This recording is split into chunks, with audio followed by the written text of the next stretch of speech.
we just recently saw Park Hotels basically announced that they're going to cease making payments on a 725 million non-recourse CMBS loan, and that's tied to two of its San Francisco hotels, the Hilton San Francisco and Union Square, and the Park 55 in San Francisco. In making that announcement, they pointed to record high office vacancy, concerns over street conditions, lower return to office than peer cities, weaker than expected convention calendar. Um, but I think this again, and we'll just kind of pop off on this, but the real issue in San Francisco is again city policy. It is far and away the worst downtown market around there, and it just seems a lot of that is correlated to quality of life. People don't want their cars broken into. They don't want to be stepping over human feces and hypodermic needles, and especially in Silicon Valley, there's so many other places to go or be in. You've got so many more options, and really, you're taking a look at one of the most beautiful cities in the world, that now has been seeing, multiple businesses, large businesses, pull out of there, and this is just the most spectacular so far. Seeing a hotel operator basically take a look at two of the premier hotels in the city and say, we're not paying the mortgage. Here's the keys. We don't want it. I know another guy that did that in another city that had the same problems. I'm not going to drop a name, but I will say they should ask for some pointers from Atlantic City, New Jersey, because that place did awesome, and no hotels ever failed there. You mean not one of them? Not one single, maybe one. I don't know which one though. No, regulation is certainly a concern in San Francisco. There's a lot of policy that is, I guess, pro-social, less business friendly. And, it leads to a great quality of life, but not a great necessarily work environment. And a lot of hotel demand is driven by work and business travel as opposed to leisure and lifestyle. So having hotels that are that big in a city that is kind of barren of work, and not having a government that is pro-work, getting people back downtown and causing a demand for these rooms, it's going to be tough for them to recover those. And that's just kind of the sad truth. I mean, again, yeah, there's a common theme between all the news articles that we're talking about. Is it seems like there's some regulatory issues that are kind of hampering things. So I don't know if that's a coincidence, or maybe it's the interviewer or the moderator is a little skewed on the articles he likes to pick, or she, who knows who it might be. But I'm noticing that. I'm not going to name any names. No, I hear you. Honestly, yeah, we'll see if this keeps on happening. But honestly, this week, California and San Francisco were kind of the ones making a showing. I do think the CMBS problem obviously is about more than just San Francisco, but SF is definitely leading the way. I think occupancy on some data I was looking at was down in most of the worst cities, maybe 9%, probably more 5 to 7 until you got to San Francisco. It was like 25%. I mean, it is. You remember Florida condo market, Miami condo market in particular. They called it the city of skyscrapers. It was like New York City light, but it was they called it drafty because it was basically floor plates with concrete columns and no walls or roofs, and every building had been abandoned. And you had 30, 50 of them, and it literally looked like a post-apocalyptic movie backdrop of just these buildings that got a quarter of the way built and then just left there. And it was around the 08, 09 crash, and everywhere else in the country saw 5 or 10%, sometimes as high as 15. And I think in Miami, it was as high as 30. So it's the same kind of thing. I guess there's winners and losers in every market and in every economic cycle. I guess San Francisco is, kind of the brunt of the COVID and, flight to quality for office and for, pro-business areas, unfortunately. Yeah, and I think there's multiple things that happened to San Francisco. It had a lot of exposure to venture, and that sector got hit fairly hard. Tech was more likely to kind of go embrace the remote work phenomenon. Uh, but really, I mean, when I look at it, I think the public policy is often not focused on, but that's a big one. I mean, California. I know you guys aren't here, but we basically decriminalize shoplifting. So it's about $950 or so that is a misdemeanor. So you can go in and steal right up to about $1,000.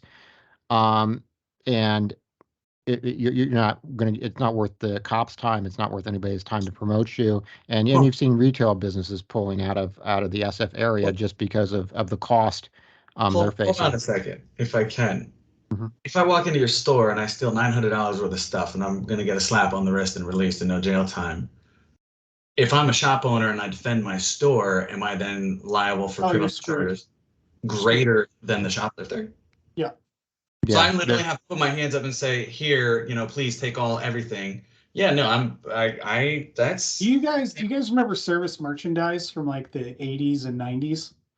I feel like that's going to be the way that you end up shopping, where it's almost like a glorified,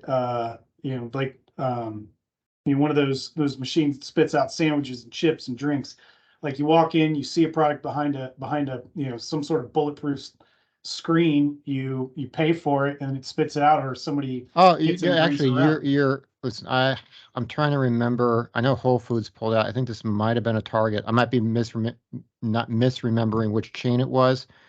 Um, but in San Francisco, they how you go and buy your razor blades and it's behind the glass yeah. things. They put Yeah, the entire store is that way. yeah. Like in an entire. I think it's a Target. It could be another major retailer, but in San Francisco, the entire store, every aisle, is now like that. So you basically have to have it opened up for you to buy any goods. Well, that makes it Um, really, really hard to operate a hotel because at that point I can just break into one of the rooms and stay there. And as long as the room is not over $1,000, I might not be facing big enough criminal charges. No, you get squatters' rights at that point. Oh, cool. So I own the building.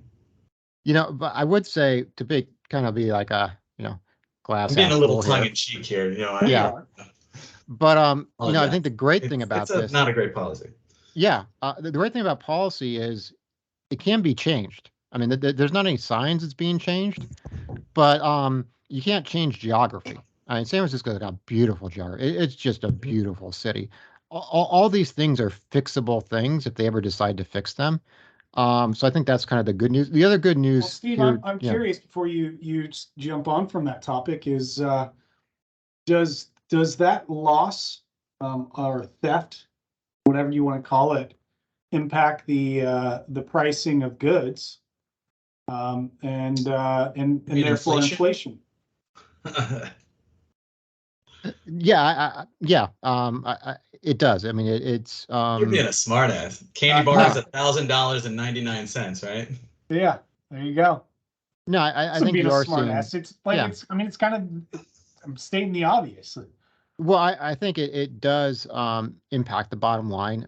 Certainly, retailers that have more exposure to a market like California. The kind of hidden winner in this, and this is probably a topic for another time, though, is like Amazon. So, right, this is a real hit on the brick and mortar guys in California. I think one of the reasons, it's being allowed to happen is the big money here is in the tech industry, and this is actually beneficial to tech. It actually makes it more competitive to just do an online model where you deliver to people because there is an issue with people stealing people's packages and stuff, but the consumer eats that cost. Um, in the case, so on the online model, the consumer bears the cost for any theft. On the brick and mortar model, the brick and mortar store bears the cost for any theft. And I'm not saying anybody got in a room and planned this out, but it does work out that the people with the most power, with the most say, with lobbyists, there's a situation, a paradigm right now that benefits them at the cost of their competitors. I have a proposal for you guys as real estate guys. You heard of Vending ghost? machines. No, I was going to say you've heard of ghost kitchens. Mhm. You know, fast food restaurants and restaurants that literally have a kitchen that's in the back of a building, no front-facing store. They make food, gets rented out, and then it gets delivered to people. What about delivery retail? And we just make four walls, no door, no windows. We have all of our, merchandise, and we accept orders like Amazon, and we just do local delivery, like local retail. I mean, isn't that effectively drop shipping? Sort of. I Or mean, should I say reverse drop shipping? it kind of is. I mean, you're just basically taking like a 7-Eleven and you just don't have customers walk in. You just take virtual orders and you either deliver it to their door or they can do pickup outside your door. So it's the same thing as like Uber Eats for retail. Yeah. Or DoorDash for retail.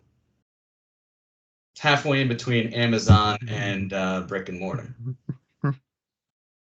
Maybe that's the Yeah. way to go in San Francisco. 'Cause right Not now, sure what way's the way to go in San Francisco, except maybe, exit stage left here. well, that's what everybody's doing. And I'm sure I'm sure we'll be talking about SF more because I have a feeling that this $750 million in default isn't going to be the last we get to talk about in that Well, particular market. I mean, I was gonna actually ask on that was, and this is just a quick conversation, is it posturing? Because it's kind of early to the game. Is it posturing from the side of, look, I don't want to deal with this bullshit anymore. I want to deal with the regulatory pressures and all the other crap and theft. I'm out, unless you can give me a viable reason to stay in. Good luck with your what is it, your REMIC? Good luck. So you're basically, again, this is the second time we're going to drop the name, but Elon Musking it. I mean, the guy decided to stop paying his leases across his biggest offices in the 5 major cities that he had, knows he's going to lose the lawsuit. He says, fine, come sue me. By the time we drag it out in court for a year or two, I will have accrued all of my rent and I'll get a discounted payoff because I know you have no choice.